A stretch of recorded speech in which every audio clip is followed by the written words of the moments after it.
Hello everyone. R O समीक्षा अधिकारी सहायक समीक्षा अधिकारी की जो अपनी करंट अफेयर्स की सीरीज अभी तक चली है, उस सीरीज का अपना ये दूसरा वीडियो होगा। इस वीडियो में हम करंट अफेयर्स के कुछ महत्वपूर्ण प्रश्नों को देखेंगे। तो समय नष्ट न करते हुए आइए देखते हैं अपना पहला प्रश्न। कह रहा है, हाल ही में वन सन वन वर्ल्ड एवं वन ग्रिड सम्मेलन का आयोजन किस स्थान पर हुआ है? हमारे जो विकल्प दिए हैं वो उसमें पहला है अहमदाबाद, दूसरा है नई दिल्ली, तीसरा इंदौर या फिर लास्ट ऑप्शन लखनऊ। तो हम सभी को मालूम है हाल ही में अभी 18वां G20 सम्मेलन हुआ है। 18वां G20 सम्मेलन हुआ है। कहाँ पे हुआ है? न्यू दिल्ली में हुआ है। ठीक है। इसी के साथ one sun one world one grid का आयोजन भी हुआ है और इसे हम ओसबोग भी बोलते हैं, यानी कि one sun one world one grid. ठीक है। अगर इसके भूतपूर्व इतिहास की बात करें तो 2018 में इसकी चर्चा हुई थी। किस मीटिंग में? इंटरनेशनल सोलर अलायंस, उस समय जो काफ़ी नया संगठन था, उसी में इसकी प्रपोजल आया था। ठीक है। तो इस प्रकार जो हमारा करेक्ट आंसर होगा वो ऑप्शन द्वितीय, नई Delhi is the right answer. तो अगर हमसे एग्जाम में पूछता है वन सन वन ग्रिड का आयोजन किस स्थान पे हुआ है, तो हमें आंख मूंद के नई दिल्ली टिक करना है। ठीक है। अगर हमसे एग्जाम में घुमा के पूछता है कि one sun one world one grid जो सम्मेलन हुआ है, इसका टारगेट क्या है, तो इसका जो टारगेट हमें माइंड में सेट करना है वो है ग्रीन एनर्जी, अर्थात हरित ऊर्जा। और इस हरित ऊर्जा में मुख्य रूप से सोलर एनर्जी एवं विंड एनर्जी अर्थात सौर ऊर्जा एवं पवन ऊर्जा पे ध्यान केंद्रित किया जाना है। ठीक है। आते हैं अपने अगले प्रश्न पे। कह रहा है, हाल ही में समाचार पत्रों में रहा एफएल 2027 60 में एफएल 2027, ये जो फसल की किसी प्रजाति है, किस प्रजाति से संबंधित है? ठीक है। कौन सी प्रजाति? एफएल 2027। ठीक है। इसे माइंड में तुरंत सेट करिए। पहला कह रहा है जो हमारी प्रजाति है वो है टमाटर, दूसरा कह रहा है बैगन, तीसरा हमें पोटैटो अर्थात आलू दिया है, चौथा है मटर। तो हमें इसका जो करेक्ट आंसर होगा वो होगा आलू। ठीक है। अब थोड़ा इसके बैकग्राउंड में जाते हैं। तो देखिए, एफएल 2027 जो है, ये है आलू की एक प्रजाति। ठीक है। और इसकी खासियत जो है इसमें इसकी वो है कि इसमें नमी की मात्रा जो होती है वो बेहद कम होती है। ठीक है। नमी की मात्रा कम होती है और इस प्रजाति का प्रयोग हम चिप्स बनाने में करते हैं। ठीक है। चिप्स, जो पैकेट्स के चिप्स आते हैं उनमें यही आलू यूज होता है। ठीक है। और इसकी एक अन्य विशेषता है, इसमें क्या बोलते हैं, चीनी की जो मात्रा होती है, चीनी की मात्रा वो भी बेहद कम होती है। ठीक है। इस कारणवश इस प्रजाति का यूज हम चिप्स बनाने में करते हैं। ठीक है। तो हमारा जो करेक्ट आंसर होगा वो होगा आलू। ठीक है। आते हैं अपने तीसरे प्रश्न पे। कह रहा है, हाल ही में भारत का पहला पूर्णतया ई शासित राज्य कौन बना है? हमारा जो पहला विकल्प है वो कह रहा है गुजरात या फिर राजस्थान, तीसरा कह रहा है केरल और चौथा जो दिया है वो अपना उत्तर प्रदेश। ठीक है। कैसा राज्य? पूर्णतया ई शासित राज्य। ठीक है। ई गवर्नमेंट। ठीक है। ई गवर्नमेंट। ठीक है।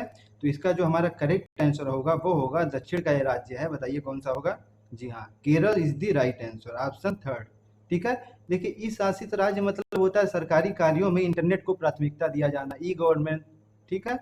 और मुख्य रूप से आईटी अर्थात क्या हुआ, संचार एवं टेक्नोलॉजी में इसका ज्यादा रूप से प्रयोग किया जाना। तो इस प्रकार इस प्रश्न से हमें मालूम पड़ता है कि केरल राज्य सूचना एवं टेक्नोलॉजी में काफी आगे निकल चुका है। ठीक है ना, इंफॉर्मेशन और टेक्नोलॉजी में काफी आगे निकल चुका है अन्य राज्यों से। हमारा चौथा प्रश्न कह रहा है, हाल ही में विस्फोट हुई विनाश ज्वालामुखी निम्न में से किस देश से संबंधित है? हमारे जो विकल्प दिए हैं उनमें पहला कह रहा है चिली, दूसरा पेरू, तीसरा संयुक्त राज्य अमेरिका और जो अंतिम विकल्प है वो है जापान। तो इसका जो करेक्ट आंसर होगा वो होगा पेरू। पेरू कैसा देश है? दक्षिण अमेरिकी देश है। ठीक है ना, लैटिन अमेरिकन कंट्री है। और विनाश ज्वालामुखी, ठीक है, इसको तुरंत आपको माइंड में सेट करना है। ठीक है। कहीं भी आपको दिखे तुरंत माइंड में पेरू टिक होना चाहिए। पेरू कैसा देश? दक्षिण अमेरिकी। अब बात करते हैं इसके बारे में। तो देखिए, विनाश जो ज्वालामुखी है सक्रिय ज्वालामुखी है। सक्रिय ज्वालामुखी होते हैं जो एक समांतराल के भीतर विस्फोटित होते रहते हैं। ठीक है। और हम सभी ने रिंग ऑफ फायर के बारे में सुना होगा। रिंग ऑफ फायर जो है ये काफी तीव्र भूकंपी जोन है या ज्वालामुखी जोन है, ठीक है, उसी के भीतर ये ज्वालामुखी स्थित है। और अगर इसके विस्तार की बात करें तो ये दक्षिणी पेरू से लेके उत्तरी चिली तक विस्तारित है, ठीक है। तो विनाश ज्वालामुखी किस देश से संबंधित है? पेरू। इस ज्वालामुखी के कारण वहाँ पे काफ़ी जान माल की हानि हुई थी, सार्वजनिक संपत्ति को काफ़ी नुकसान हुआ था। इस नाते यह समाचार पत्रों में काफ़ी चर्चा में रहा पिछले दिनों। हमारा जो पांचवा प्रश्न होगा वो हमसे कह रहा है, हाल ही में चर्चा में रही पद्दारी जनजाति, कौन सी जनजाति? पद्दारी जनजाति, ठीक है, तुरंत माइंड में से सेट करिए। पद्दारी जनजाति का संबंध भारत के किस राज्य से है? पहला विकल्प अंडमान निकोबार, ठीक है, जो कि एक द्वीपीय है। दूसरा ओडिशा, तीसरा दक्षिण का राज्य तेलंगाना कह रहा है, या फिर हमारा उत्तरी राज्य जम्मू कश्मीर, ठीक है ना, हमारा प्यारा जम्मू कश्मीर जो होगा वहाँ पे ये जनजाति पाई जाती है। कौन सी जनजाति? पद्दारी जनजाति। पिछले दिनों समाचार पत्रों में काफ़ी ये चर्चा में था। और इसके अलावा अगर हमें हिमाचल प्रदेश भी देता है तो वो भी सही होगा, ठीक है ना, हिमाचल प्रदेश में भी कुछ पाई जाती है जनजाति। तो जम्मू कश्मीर प्लस हिमाचल, लेकिन मुख्य रूप से जम्मू कश्मीर में यह जनजाति है, ठीक है। तो इस प्रकार जो हमारा सही विकल्प होगा वो होगा ऑप्शन 4 जम्मू कश्मीर। आते हैं अपने छठे क्वेश्चन पे, कह रहा है हाल ही में नाटो शिखर सम्मेलन 2023 का आयोजन कहाँ आयोजित किया गया? नाटो वाशिंगटन हमारा पहला विकल्प दिया है, दूसरा कह रहा है हेलसिंकी, तीसरा विनियस, या फिर अंत में कह रहा है ब्रसेल्स। तो देखिए नाटो के बारे में कुछ जान लेते हैं। नाटो, ठीक है, इस प्रकार इंग्लिश में इसको लिखते हैं। इसकी जो स्थापना हुई थी वो 1949 में हुई थी। कैसा संगठन है? सैन्य संगठन है, ठीक है, सैन्य संगठन है। और इसका जो मुख्यालय है वो है बेल्जियम में, ठीक है। अब बात करते हैं इस प्रश्न के उत्तर की। तो विनियस जो होगा वो करेक्ट होगा। विनियस जो है लिथुआनिया का एक शहर है, लिथुआनिया एक देश है, वहाँ पे विनियस स्थित है, ठीक है ना। पश्चिमी देश के नाम भी काफ़ी अजीब होते हैं। तो विनियस जो है लिथुआनिया का एक शहर है। तो नाटो शिखर सम्मेलन 2023 का आयोजन कहाँ हुआ? विनियस में। Option 3 is the right answer. हमारा जो सातवां प्रश्न है वो कह रहा है हाल ही में चर्चा में रहे मोजेक वायरस ने किस फसल को नुकसान पहुंचाया है? कौन सा वायरस? मोजेक वायरस, ठीक है, तुरंत माइंड में सेट करिए। एग्जाम में देखने को ये क्वेश्चन मिल सकता है आपको, मोजेक वायरस। तो मोजेक वायरस जो है ये है एक बागानी वायरस है, ठीक है, जो हमारे बागानी फसल होते हैं उनको यह संक्रमित करता है, नुकसान पहुंचाता है, ठीक है, जिससे कृषक काफ़ी हानि उठाते हैं। पहला विकल्प कह रहा है कपास, दूसरा काफ़ी बोल रहा है, तीसरा दिया है टमाटर, या फिर अंत में तंबाकू, ठीक है, तंबाकू को नुकसान पहुंचाए तो ये अच्छा ही है। तो इसका जो करेक्ट आंसर होगा वो होगा टमाटर, ठीक है, टमाटर को यह काफ़ी नुकसान पहुंचाता है। कौन सा वायरस? Mosaic virus. तो इस प्रश्न का हमारा जो सही विकल्प होगा वो होगा टमाटर। मोजेक वायरस तुरंत माइंड में सेट करिए आप। हमारा आठवां प्रश्न कह रहा है हाल ही में पारंपरिक चिकित्सा पर गुजरात घोषणा पत्र इनमें से किस संस्था ने जारी किया है? हमारा पहला विकल्प WEF अर्थात वर्ल्ड इकोनॉमिक फोरम, दूसरा WHO अर्थात वर्ल्ड हेल्थ ऑर्गेनाइजेशन, तीसरा कह रहा है WTO अर्थात विश्व व्यापार संगठन, चौथा कह रहा है WWF world wild life fund. तो इसका जो करेक्ट आंसर होगा वो होगा WHO, विश्व स्वास्थ्य संगठन ने इस घोषणा पत्र को जारी किया। कौन सा घोषणा पत्र? गुजरात घोषणा पत्र। इसे तुरंत माइंड में सेट करिए, ये शब्द आपको एग्जाम में देखने को मिल सकते हैं। नवा प्रश्न हमसे कह रहा है हाल ही में 6.8 अर्थात 6.8 तीव्रता के भूकंप से कुप्रभावित शहर माराकेच किस देश में स्थित है? माराकेच क्या है? कोई शहर है, हमें बताना है किस देश में स्थित है। और यह हाल फिलहाल चर्चा में क्यों था? क्योंकि यहाँ पे काफ़ी तीव्र भूकंप ने जन धन को हानि पहुंचाई थी। हमारा जो पहला विकल्प है वो अफ्रीकी देश मिस्र दिया है, दूसरा कह रहा है वो भी अफ्रीकी देश सूडान दिया है, तीसरा भी अफ्रीकी देश मोरक्को, और चौथा भी नाइजीरिया। तो इसका जो करेक्ट आंसर होगा क्या होगा? बताइए, सोचिए। इसका जो करेक्ट आंसर, जी हाँ, Morocco is the right answer, ठीक है। माराकेच शहर में बहुत ही तीव्र गति का भूकंप आया था और वहाँ पे काफ़ी ही जनधन को हानि पहुँची थी, ठीक है, काफ़ी जान माल को नुकसान हुआ था। तो Morocco is the right answer. अगला प्रश्न हमारा कह रहा है, हाल ही में वैश्विक जैव ईंधन गठबंधन का शुभारंभ किस देश के द्वारा किया गया? देखिए, वैश्विक जैव ईंधन गठबंधन, शॉर्ट में इसे क्या बोलेंगे? GBA, अर्थात ग्लोबल बायोडीजल एलायंस। काफी चर्चा में था यह। इसका जो शुभारंभ हुआ है किस देश के द्वारा हुआ है? पहला कह रहा है जापान, दूसरा इटली दिया है, तीसरा ब्रिटेन और चौथा जो है भारत दिया है। तो इसका जो सही उत्तर होगा वो होगा अपना प्यारा भारत। और कब हुआ है? जो अभी G20 का सम्मेलन दिल्ली में हो रहा था उसी के साथ आगे पीछे कब हुआ है? 9 सितंबर 2023 को हुआ है, ठीक है ना। और 8 अन्य देशों के साथ, भारत प्लस 8 अन्य देश, ठीक है। मुख्य रूप से भारत ने इसको लीड किया है। कौन सा? वैश्विक जैव ईंधन गठबंधन, ठीक है। इसे माइंड में तुरंत सेट करिए, वैश्विक जैव ईंधन गठबंधन।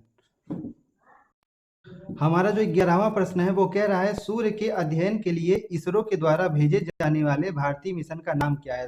तो इसरो कैसी संस्था है? अपनी भारतीय अंतरिक्ष की संस्था, ठीक है ना। उपग्रह को प्रक्षेपित करती है। किस देश की संस्था है? भारत की संस्था। नासा कहाँ की है? अमेरिका की है, ठीक है। जाक्सा कहाँ की है? सोचिए, कमेंट करिएगा। तो देखिए विकल्प पे आते हैं। पहला कह रहा है आदित्य, दूसरा दिया है सूर्य मिशन, तीसरा कह रहा है आदित्य L1 और चौथा है भास्कर, ठीक है। आदित्य सूर्य का पर्यायवाची, भास्कर भी सूर्य का पर्यायवाची। तो हमारा जो करेक्ट आंसर होगा वो होगा आदित्य L1। अब आदित्य से आपको कंफ्यूज नहीं होना है, या आदित्य 1 लगा दे तो भी नहीं कंफ्यूज होना है। अगर आपको यल दिखता है विकल्प में तो वही उत्तर सही होगा। तो आदित्य L1, भारत का जो हाल ही में सूर्य का मिशन हुआ है उस मिशन का नाम आदित्य L1 रखा गया, ठीक है। तो इस प्रकार हमारा विकल्प 3 जो होगा वो करेक्ट होगा।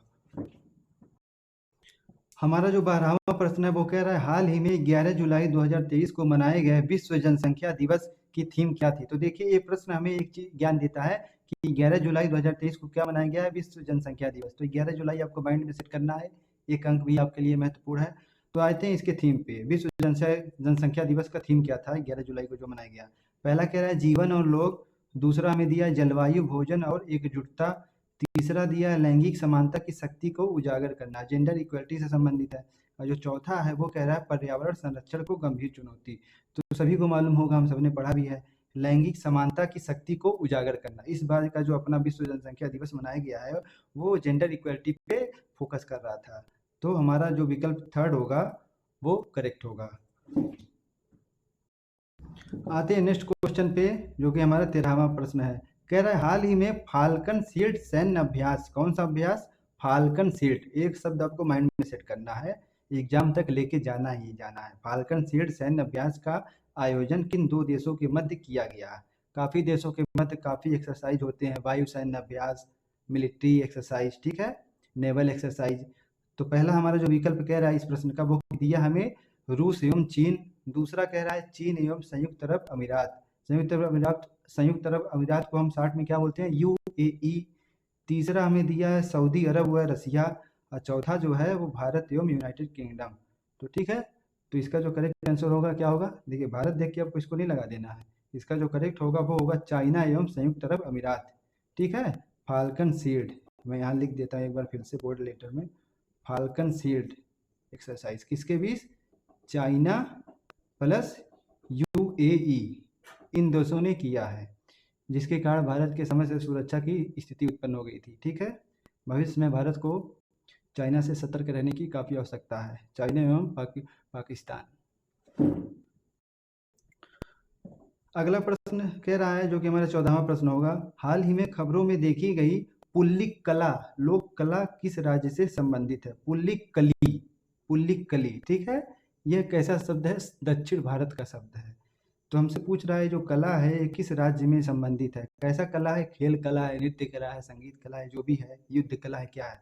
पहला हमारा कह रहा है कर्नाटक, दूसरा कह रहा है केरल, तीसरा हमें तमिलनाडु दिया है, चौथा तेलंगाना दिया है। तो इसका जो करेक्ट आंसर होगा वो क्या होगा बताइए? मानना हो तो क्या मारेंगे? जी हाँ, केरल जो होगा वो सही होगा, ठीक है। एग्जाम में हमें कुछ प्रश्न ऐसे भी मिलेंगे जो हमने कहीं नहीं पढ़ा होगा, पढ़े होंगे लेकिन रिकॉल नहीं होगा, तो हमें हर प्रकार के हथियार लेके जाना है एग्जाम में। तो पुल्लिकली जो होगा वो किससे संबंधित है? केरल स्टेट से संबंधित है, ठीक है। पिछले दिनों काफी चर्चा में था ये। आते हैं अपने अगले प्रश्न पे, जो कि इस वीडियो का 15वां प्रश्न है। कह रहा है हाल ही में कंबोडिया के नए प्रधानमंत्री PM के रूप में किसे नियुक्त किया गया? नियुक्त किया गया अर्थात इलेक्टेड नहीं है, ठीक है। कंबोडिया में राजा वाली प्रणाली अभी चल रही है, राजा ही पीएम को अपॉइंट करता है। तो देखिए, पहला कह रहा है हुन मैनेट, दूसरा कह रहा है हुन सेन, तीसरा नोरोडोम सिहामोनी, या इनमें से कोई नहीं। नाम हमें सूट नहीं कर रहे हैं, नाम या देसी भाषा में बोले नाम हमें पच नहीं रहे हैं। भारतीय नाम तो है नहीं, जैसा पश्चिमी देश वैसे दक्षिण एशिया के देश, ठीक है ना, पूर्वी एशिया के देश। तो हुन मैनेट जो होगा इसका करेक्ट आंसर होगा। हुन मैनेट को कंबोडिया के नए पीएम के रूप में अपॉइंट किया गया है। और नोरोडोम सिहामोनी जो है वहाँ के राजा हैं, किंग हैं, ठीक है। इन्होंने ही हुन मैनेट को अपॉइंट किया है पीएम के पोस्ट पे, ठीक है। तो हुन मैनेट जो इसका राइट आंसर होगा। हुन सेन आपको देख के इसे नहीं टिक कर देना है। आते हैं इस वीडियो के अगले क्वेश्चन पे, जो कि इस वीडियो का 16वां प्रश्न होगा। कह रहा है हाल ही में किसे रमन मैग्सेसे प्राइज पुरस्कार 2023 के लिए नॉमिनेट किया गया है, ठीक है ना, नॉमिनेशन किया गया है। पहला हमारा जो विकल्प है वो कह रहा है शक्तिकांत दास, दूसरा कह रहा है सत्यजीत मजूमदार, तीसरा डॉक्टर रवि कन्नन, या इनमें से कोई नहीं। देखिए, जो विकल्प दिए गए हैं वो समाचार पत्रों में हमें किसी ना किसी कारणवश दिखाई दे ही जाते हैं। इसी नाते एग्जाम में ऐसे विकल्प देते हैं कि छात्रों को थोड़ा कन्फ्यूजन हो। तो देखिए, उससे हमें ज़रा भी भ्रमित नहीं होना है। जो यहाँ पे रवि कन्नन दिया है, तीसरा विकल्प ये सही होगा। इन्हें ही रमन मैग्सेसे प्राइज के लिए नामित किया गया है। ये कहाँ के हैं? असम के हैं, ठीक है। तो आगामी परीक्षाओं में जो भी अगली 6 माह तक पेपर होंगी, उसके लिए यह प्रश्न काफ़ी महत्वपूर्ण हो जाता है। तो डॉक्टर रवि कन्नन आप माइंड में सेट करिए। आते हैं अपने अगले प्रश्न पे, जो कि इस वीडियो का लास्ट क्वेश्चन भी होगा। नंबर से देखें तो 17वां प्रश्न है। कह रहा है fire on the Ganga, life among the dead in Banaras, ठीक है। ये जो बुक लिखी गई है वो इंग्लिश में लिखी गई है, हिंदी में इस प्रकार से इसे लिखा गया है। इस पुस्तक के लेखक या लेखिका इनमें से कौन है? कौन सी बुक? एक बार फिर से पढ़ते हैं। Fire on the Ganga, life among the dead in Banaras. पहला विकल्प दिया है अमृत माथुर, दूसरा नीरजा चौधरी कह रहा है, तीसरा जो हमारा विकल्प है वो दिया है राधिका अयंगर, और जो चौथा है वो कह रहा है विपुल रिखी। तो जो इसका करेक्ट आंसर होगा वो कौन सा होगा? अयंगर। कैसी अयंगर? राधिका अयंगर, ठीक है। ये लोग काफ़ी पढ़े लिखे लोग हैं, ठीक है। तो राधिका अयंगर जो होगा इस पुस्तक की लेखिका हैं, ठीक है। तो ये जो वीडियो था ये यारो यारो 2023 के करेक्ट के लिए टारगेट करके मैंने बनाया था। आने वाले समय में भी ये सीरीज़ कंटिन्यू रहेगी, ठीक है। Okay, thank you, good night.